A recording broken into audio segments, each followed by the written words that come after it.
अगर आप real estate agent बनना चाहते हैं और उसके लिए रियल एस्टेट की तालीम हासिल करना चाहते हैं तो आप मुझसे राब्ता कर सकते हैं।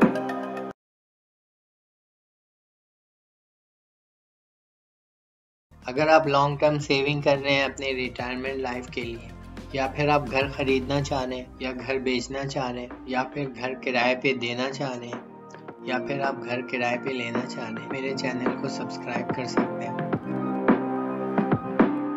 अगर आप चाहते हैं कि जब आप रिटायर हों तो आपके पास अपना घर हो जिसमें आप रह सकें, और इसके अलावा अलग से भी घर हो ताकि आपको हर महीने किराया भी मिलता रहे और रिटायरमेंट के बाद आपका गुजर बसर अच्छी हो जाए, तो उसके लिए आपको जायदाद बनाने के लिए आपको सेविंग स्ट्रेटेजी अपनानी होगी। बहुत सारे लोग किराए के घर में ज़िंदगी गुजार देते हैं, वो इस हाल में इस दुनिया से जाते हैं कि उनके पास अपना घर नहीं होता। रिटायरमेंट के बाद भी उन्हें अपने बच्चों पे इन्हिसार होना पड़ता है या अपने रिश्तेदारों से उनको पैसे लेने पड़ जाते हैं। पाकिस्तान की माशी पॉलिसियों की वजह से अक्सर पाकिस्तान में महंगाई रहती है और इस महंगाई की वजह से सेविंग करना बहुत मुश्किल हो जाता है। जब आप प्रॉपर्टी परचेज करते हैं, कम से कम भी प्रॉपर्टी 30-40 लाख की होती है। आपकी सेविंग्स जो है हर महीने 10,000 रुपए है, तो आप इन पैसों से आप प्रॉपर्टी नहीं खरीद पाते। पाकिस्तान में रियल एस्टेट प्रॉपर्टी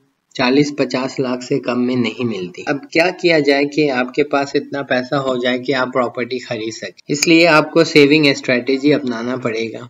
हर महीने जो आप सेविंग करते हैं उसे आप कहीं इन्वेस्ट करना हो। इसके आपके पास बहुत सारे ऑप्शंस हो सकते हैं।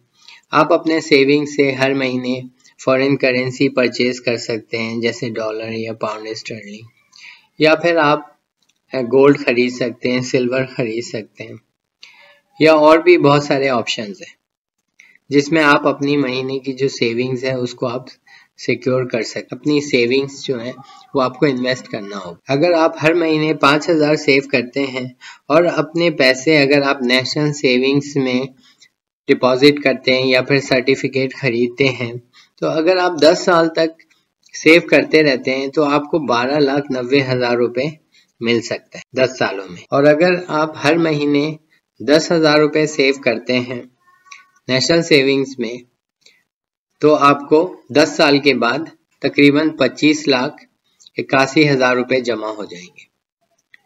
इसी तरह अगर आप 15,000 रुपए हर महीने सेव करते हैं 10 साल तक, तो आपको 10 साल के बाद तकरीबन 38,70,000 रुपए आपको आपके अकाउंट में जमा हो जाए। इसी तरह अगर आप 20,000 रुपए सेव करते हैं हर महीने नेशनल सेविंग्स में 10 साल के लिए, तो फिर आपको 51,62,000 रुपए आपको मिल जाएंगे। इसी तरह अगर आप 25,000 रुपए हर महीने सेव करते हैं 10 साल के लिए, तो आपको 64,53,000 रुपए मिल जाएंगे। जो भी आप सेव कर रहे हैं हर महीने वो आप नेशनल सेविंग में आप सेव करते रहें, उनका सर्टिफिकेट खरीदते रहें या फिर आप उन अकाउंट में डिपॉजिट करते रहें हर महीने, तो आपको 10 साल के बाद आपका जो टारगेट कैपिटल आप अचीव कर सकते हैं। अमूमन 40 लाख तक प्रॉपर्टी मिलती है, रियल एस्टेट प्रॉपर्टी। तो इसका मतलब ये हुआ कि आपको हर महीने 15,000 रुपए जमा करना है 10 साल तक, ताकि 10वें साल आपको 38,71,000 रुपए मिल जाए और आप इन पैसों से आप कोई प्रॉपर्टी परचेज कर सकते हैं और आपको हर महीने किराया मिलना शुरू हो जाएगा। या फिर आप हर महीने 40,000 रुपए जमा करें 5 साल तक, तो आपको 34 लाख मिलेंगे और इन 34 लाख से आप कोई रियल एस्टेट प्रॉपर्टी परचेज कर सकते हैं। अगर आप चाहते हैं कि प्रॉपर रियल एस्टेट प्रॉपर्टी आपको मिले जहां बिजली हो, पानी हो, गैस हो, बाउंड्री वॉल सोसाइटी हो, जिसकी प्लानिंग प्रॉपर हो, उनके पास कंप्लीशन सर्टिफिकेट हो, तो आपको इस तरह की प्रॉपर्टी 40 लाख से कम में नहीं मिलेगी। कि 5 साल में 10 साल में जो करंट प्रॉपर्टी प्राइस है वो चेंज हो जाती है। तो हो सकता है जो 40 लाख की प्रॉपर्टी आपको आज नजर आ रही है वो 5 साल के बाद या 10 साल के बाद वो 1 करोड़ या उससे ऊपर हो। आपका जो टारगेट कैपिटल होना चाहिए 5 साल के बाद या 10 साल के बाद, उसको सामने रखते हुए आप सेविंग करें। अभी जो प्रॉपर्टी 1 करोड़ की मिल रही है, हो सकता है 10 साल के बाद वो आपको 2-2.5 करोड़ की मिले। आपने टारगेट कैपिटल मुनासिब रखें ताकि उस लिहाज से आप अपना सेविंग्स मालूम कर सकें कि हर महीने कितना सेव करना हो, कितना साल आपको लग सकता है अपने टारगेट कैपिटल को अचीव करने में। उससे आपको सेविंग्स रेट का भी अंदाजा हो जाएगा कि आपको कितना सेव करना है, और आपका टारगेट पीरियड का भी पता चल जाएगा कि कितने टारगेट पीरियड में आप घर बना सकते। बहुत सारे रियल एस्टेट प्रोजेक्ट्स जो हैं 4 से 5 साल का कहते हैं। एक दफा आपने रियल एस्टेट परचेज कर ली तो फिर वो रियल एस्टेट की प्राइस भी बढ़ती रहती है और आपको किराया भी मिलता रहता है।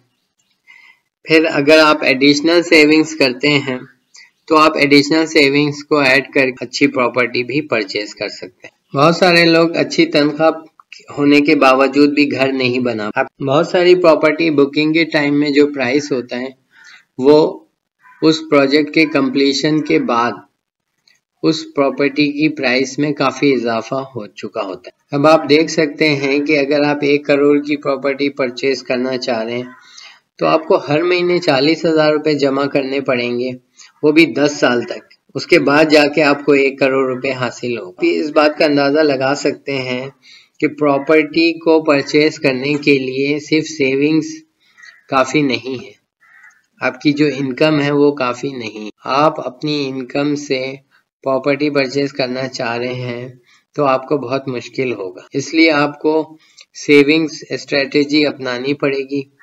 सेविंग्स को आपने किसी इन्वेस्टमेंट में लगाना होगा ताकि आप सेव कर सकें और टारगेट कैपिटल को अचीव कर सकें। मिनिमम टारगेट कैपिटल जिससे आपको प्रॉपर्टी मिल सके 5 साल में या 10 साल में। फिर इस तरह आप प्रॉपर्टी परचेज करते रहें, फिर एड ऑन करते रहें और अच्छी से अच्छी प्रॉपर्टी खरीदते रहें। बाज़ औक़ात 50 लाख की प्रॉपर्टी 1 साल या 2 साल में ही 1 करोड़ या 1.25 करोड़ की हो जाती है। 50 लाख रुपए की प्रॉपर्टी अगर 1 करोड़ की हो गई इसका मतलब 50 लाख रुपए।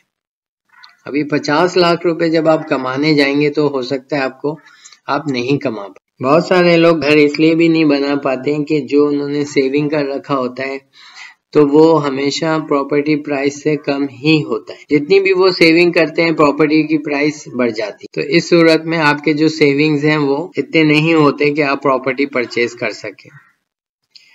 इस तरह 5 साल 10 साल गुजर जाते हैं और आप सोचते रह जाते हैं और प्रॉपर्टी की कीमत बढ़ती रहती और आपकी सेविंग्स हमेशा कम ही रहती है और इस तरह से आप प्रॉपर्टी परचेज नहीं कर पाते और आप बगैर प्रॉपर्टी के ही इस दुनिया से रुखसत हो जाते हैं। इसलिए जायदाद बनाने के लिए आपको सेविंग्स स्ट्रेटेजी अपनानी पड़ेगी और फिर आपको टारगेट कैपिटल का पता होना चाहिए और टाइम फ्रेम क्या लगेगा इसका भी आप अंदाज़ा लगाएं। फिर इस तरह आप जैसे ही प्रॉपर्टी आपके पास इतने कैपिटल फंड जमा हो जाए तो आप कोई अच्छी प्रॉपर्टी खरीद लें। उससे ये होगा कि आपकी प्रॉपर्टी की प्राइस बढ़ती रहेगी, किराया भी मिलता रहेगा। फिर जैसे जैसे आपकी सेविंग्स और बढ़ेंगी आप अच्छा से अच्छा घर खरीदते रहें। प्रॉपर्टी इन्वेस्टमेंट में काफ़ी मसले मसाइल हैं। प्रॉपर्टी में जब आप इन्वेस्ट करते हैं तो आप किसी प्रोफेशनल प्रॉपर्टी कंसल्टेंट से मशवरा ज़रूर करें और प्रॉपर्टी खरीदते वक्त काफ़ी एहतियात बरतें। बहुत सारे लोगों का पैसा प्रॉपर्टी इन्वेस्टमेंट में बर्बाद हो गया, प्रॉपर्टी मुकम्मल नहीं हो पाई, बिल्डर्स कंप्लीट नहीं कर पाए, फिर लिटिगेशंस के मसाइल हैं और भी मसाइल। हर प्रॉपर्टी की प्राइस नहीं बढ़ती। बहरहाल प्रॉपर्टी जब आप परचेज करते हैं तो आपको कम से कम 30-40 लाख रुपए हो। तकरीबन अगर आप चाह रहे हैं कि जो प्रॉपर्टी अभी 40 लाख की मिल रही है वो 5 साल के बाद हो सकता है वो 80 लाख की हो जाए, तो उस सूरत में आपको तकरीबन 80,000 रुपए हर महीने सेव करना होगा 5 साल के लिए।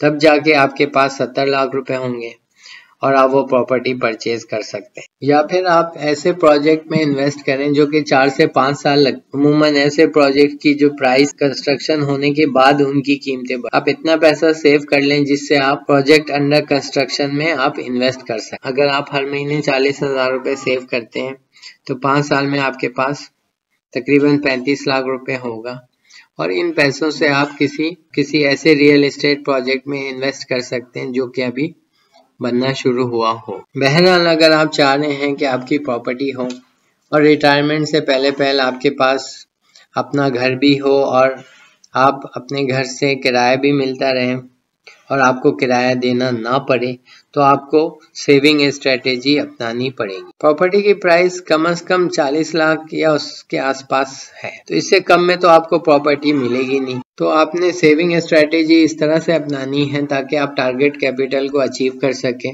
और आप घर बना सकें। Thank you for watching this video.